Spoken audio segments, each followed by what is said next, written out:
In a world that's obsessed with celebrities, their deaths become just as much a part of their legacy as their lives.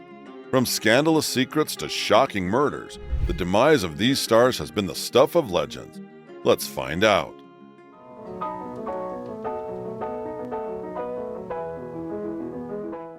Number 10. Margaret Gibson shoots William Taylor in the back of his head.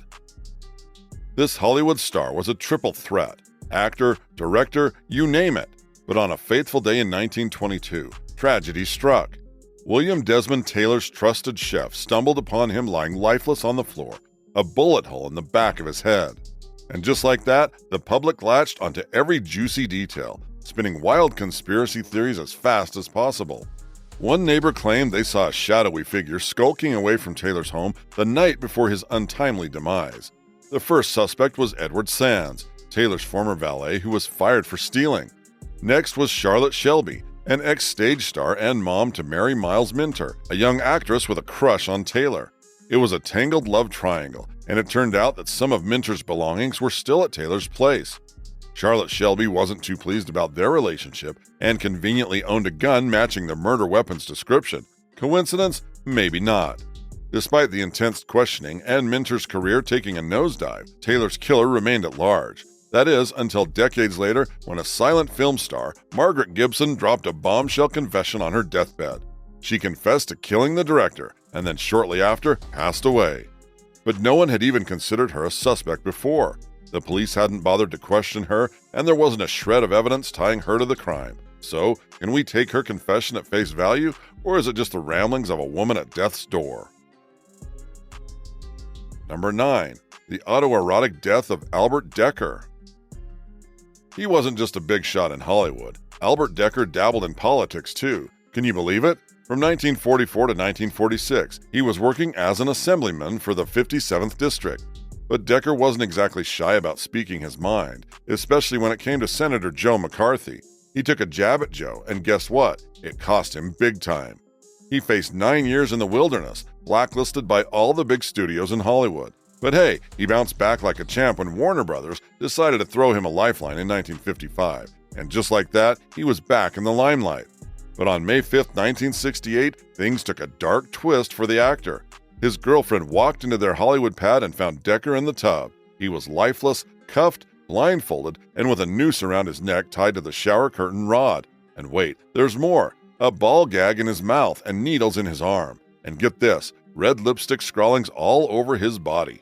The entire scene was disturbing and unexplainable.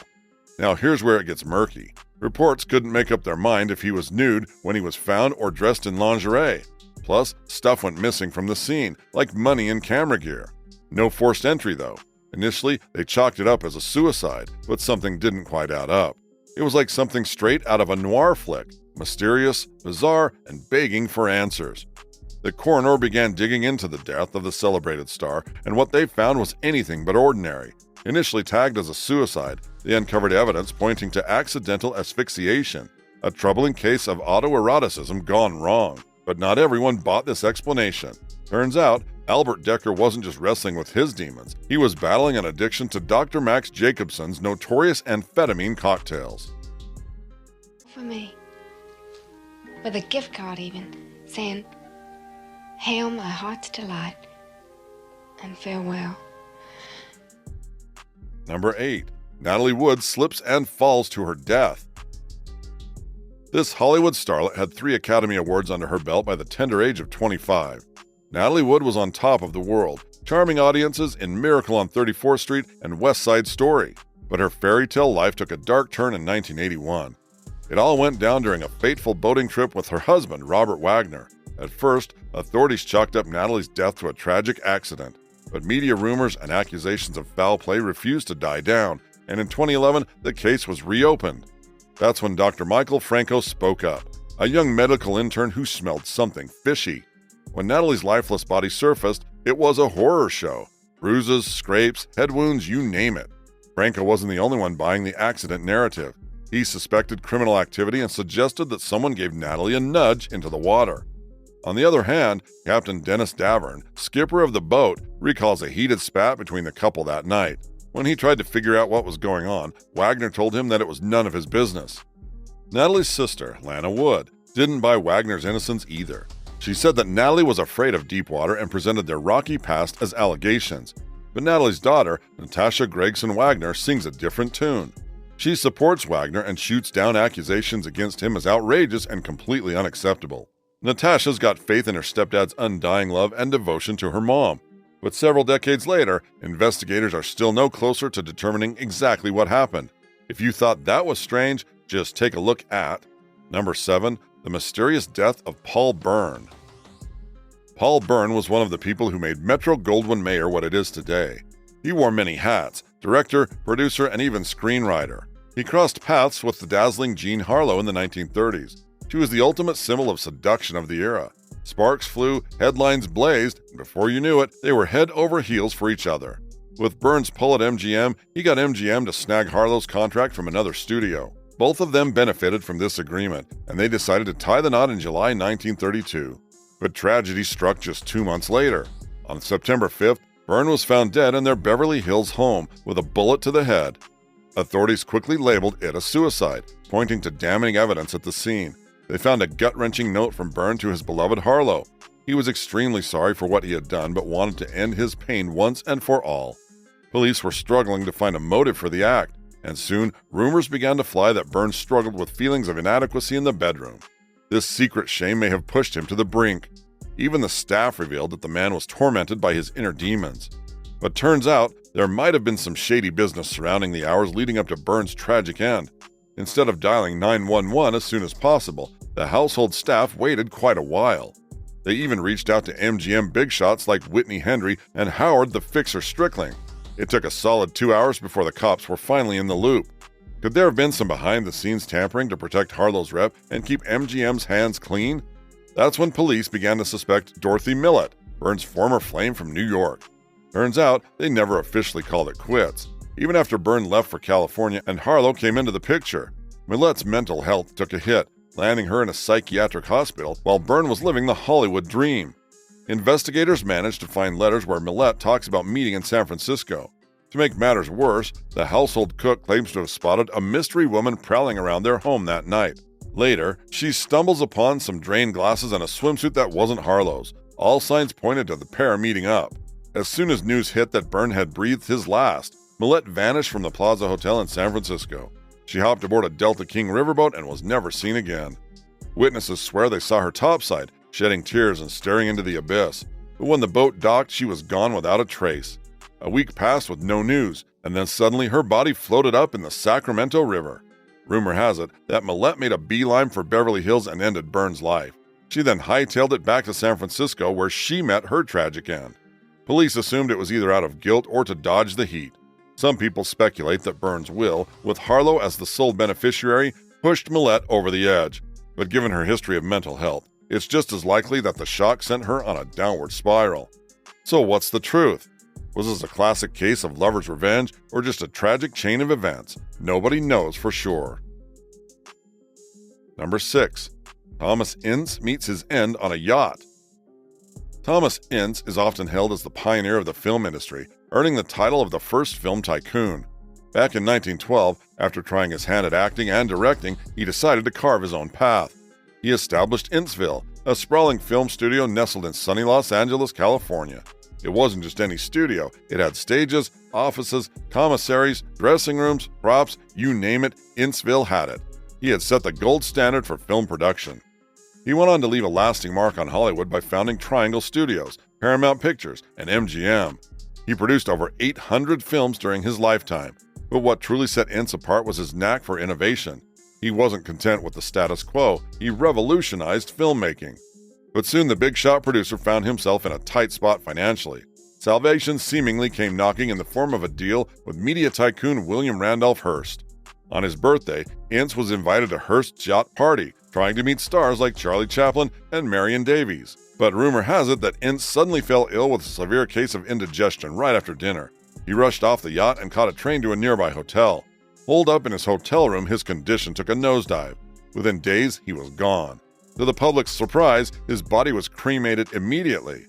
Despite the official story painting his death as heart failure, the media went wild with speculation. Headlines blared that the movie producer was shot on Hearst's yacht. People started whispering that maybe Hearst aimed a gun at Chaplin or Davies, but accidentally hit Ince instead. There was even a secretary claiming she saw a bullet wound on the producer's head. Authorities picked up on the rumors and began investigating the incident. They initially believed that Hearst had a hand in Ince's death, whether it was a bullet, poison, or a hired hitman. He also conveniently set up a trust fund for Ince's wife, Nell Kershaw, right after his demise. It played out like a guilty conscience. But despite all the speculation, no one ever found any concrete proof linking Hearst to the crime. The mystery of his death has inspired novels and films like Murder at San Simeon and The Cat's Meow.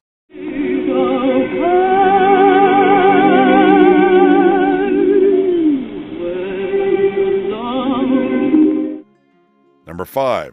Elma Todd poisoned by carbon monoxide. Nicknamed Hot Toddy and the Ice Cream Blonde, this actress wasn't just any Hollywood starlet.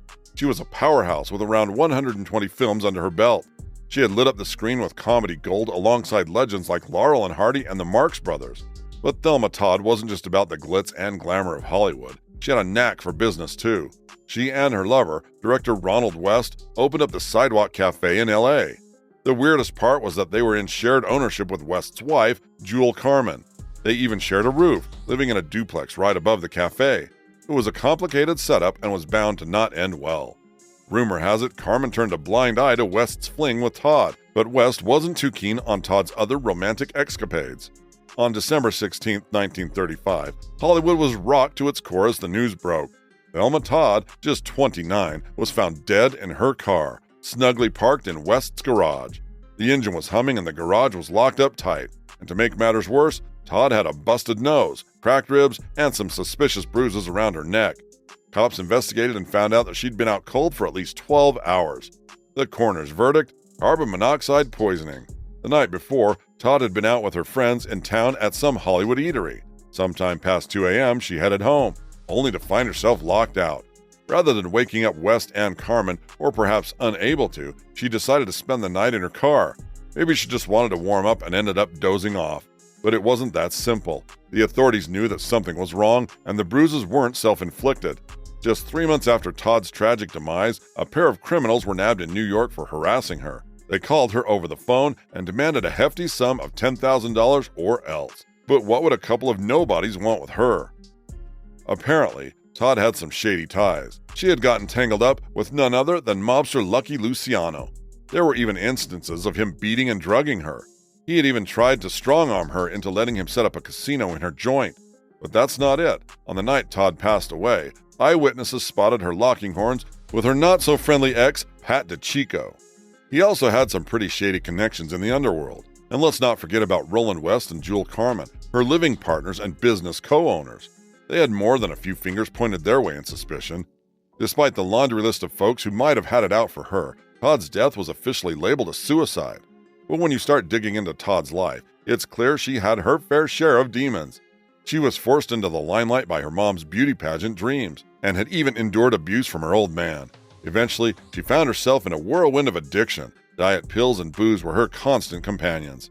In 1989, a bombshell of a book dropped, Hot Toddy, the true story of Hollywood's most sensational murder. Andy Edmonds wrote that Todd was offed by a Luciano-hired hitman, all based on the word of an anonymous source.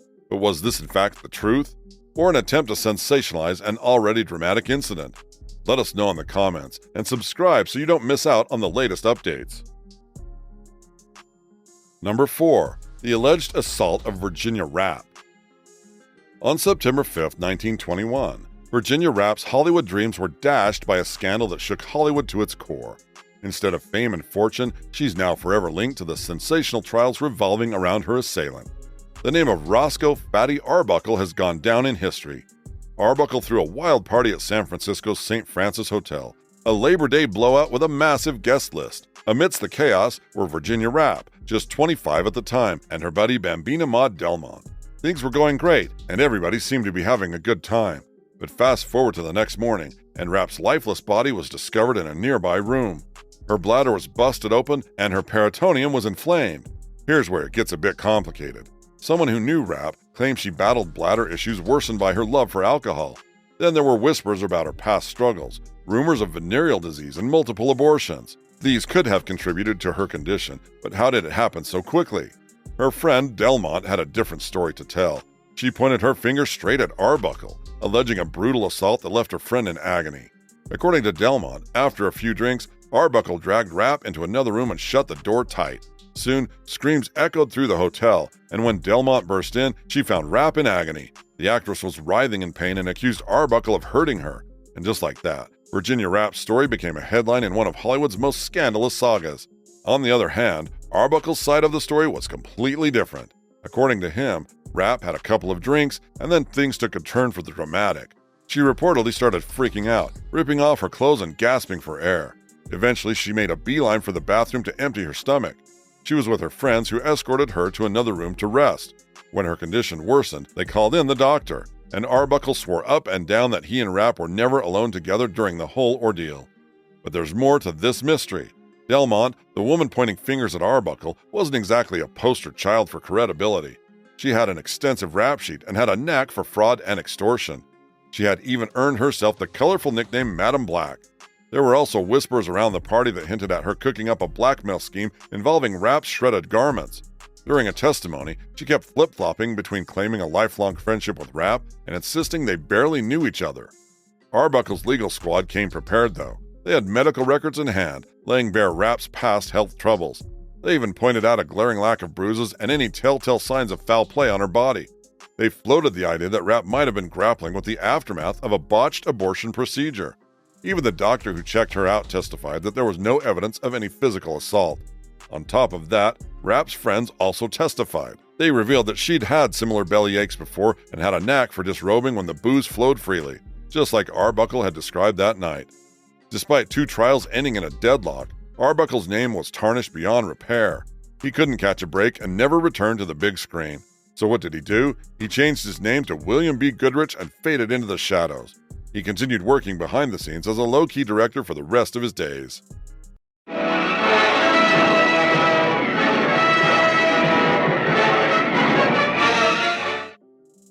Number 3. The mysterious death of George Reeves. One of the strangest cases emerging from Hollywood came in the 1950s. George Reeves was the actor who immortalized Superman on the television screens from 1952 to 1958, catapulting him into stardom. But despite his iconic role, Reeves was struggling to break free from the superhero image and showcase his versatility.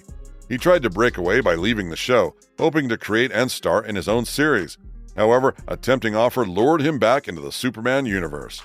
Fast forward to June 1959. Reeves and his sweetheart, Lenore Lemon, hit the town for dinner with their buddy Robert Condon. The trio then headed back to Reeves and Lemon's home in Benedict Canyon, where things took a tragic turn.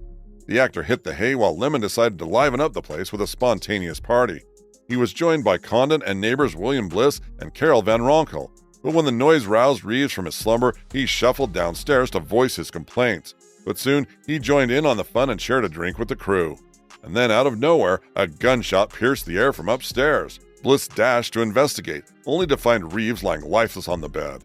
He had a fatal gunshot wound to the head, and a pistol was lying nearby, slipping from his grasp. Despite the official ruling of suicide, the press spun a web of conflicting tales. This was made worse by the fact that all the witnesses were drunk. Some reports painted Lemon as being with Reeves when he pulled the trigger.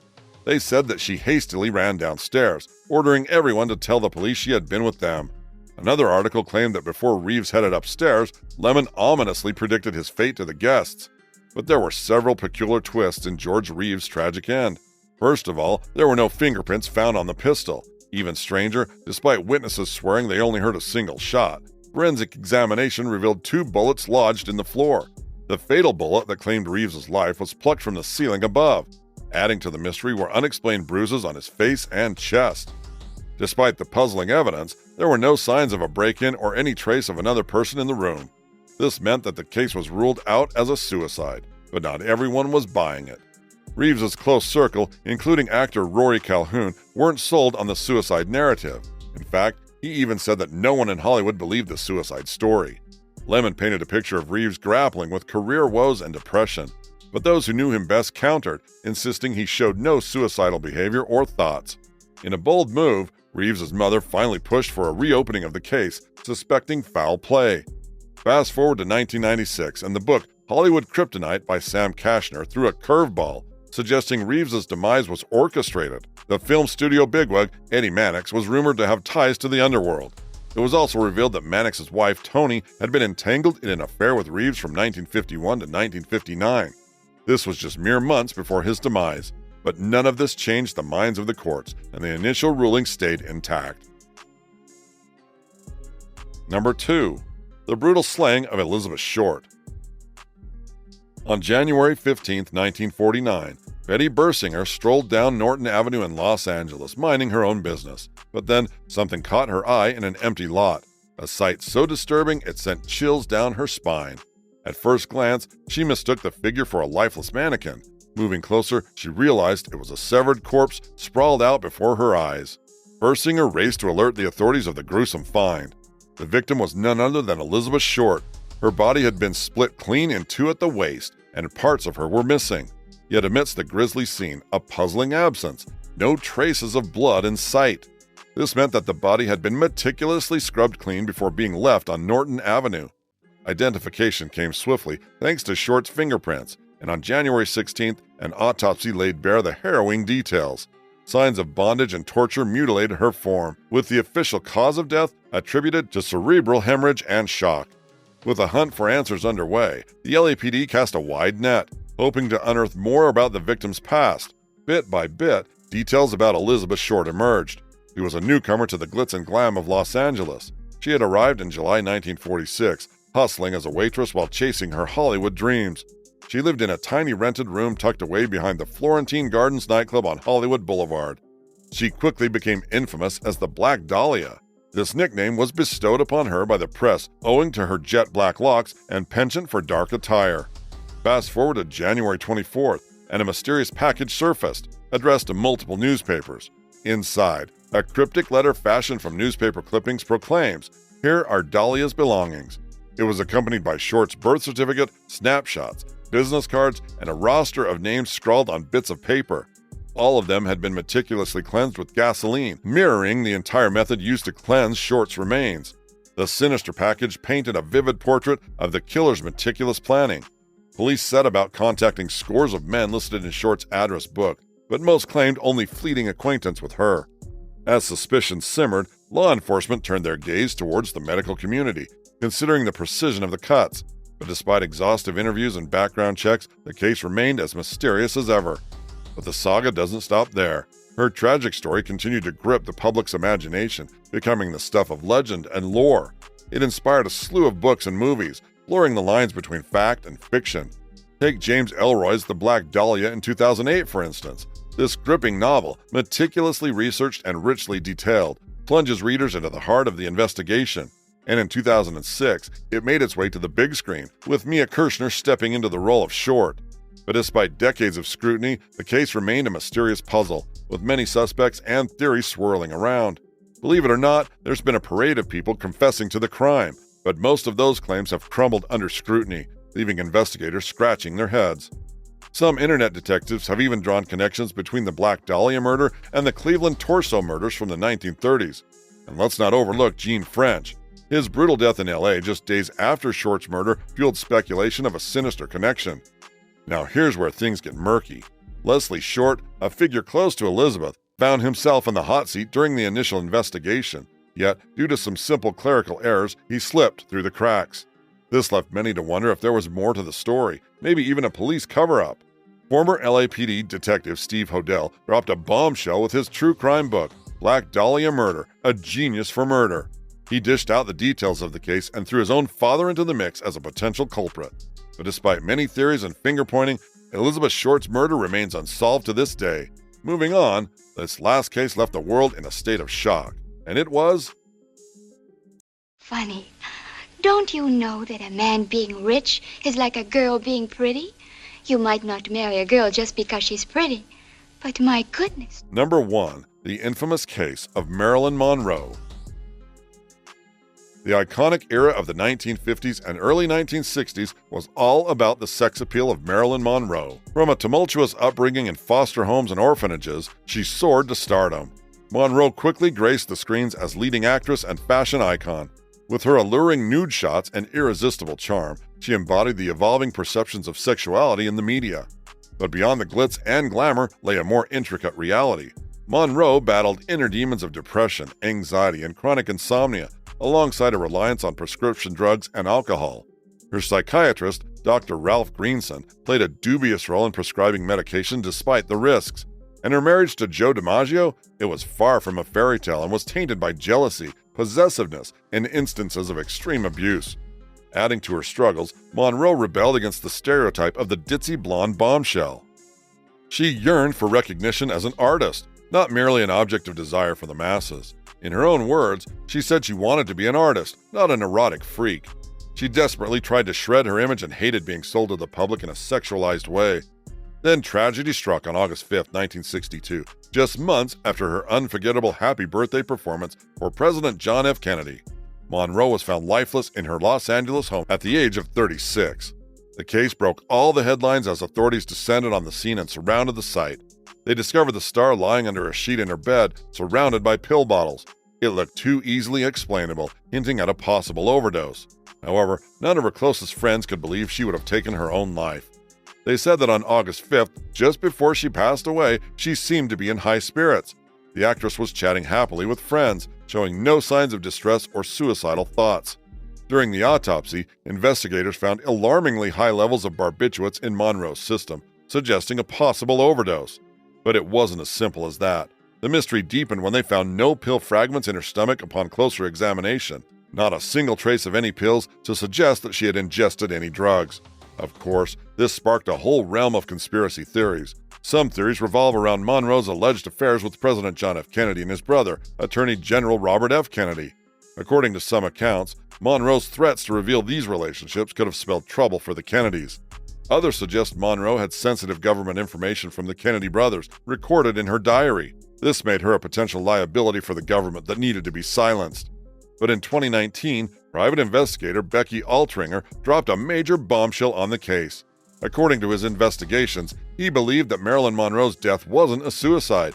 Instead, it was a calculated murder orchestrated by her own psychiatrist, Dr. Ralph Greenson, on orders from Bobby Kennedy himself. According to Altringer, a heated argument with Kennedy led Dr. Greenson to intervene. He was then ordered to administer a lethal injection straight into Monroe's heart to silence her. If proven true, this chilling revelation raises serious doubts about the extent of the cover-up surrounding Monroe's demise. And let's not overlook the mob's potential involvement in this tangled web. According to Darwin Porter's book on Marilyn, her connections to these figures might have led to her untimely death. She was closely associated with Johnny Roselli, a trusted associate of Chicago mafia boss Sam Giancana. Porter suggests that Monroe's knowledge of Giancana's activities posed a threat, leading to her being taken out of the picture. So was she silenced to safeguard the mob's illicit dealings, or was she just another victim of pressures from Hollywood? That's all for now. If you've liked it, your subscription will help out a lot. We'll see you in the next video.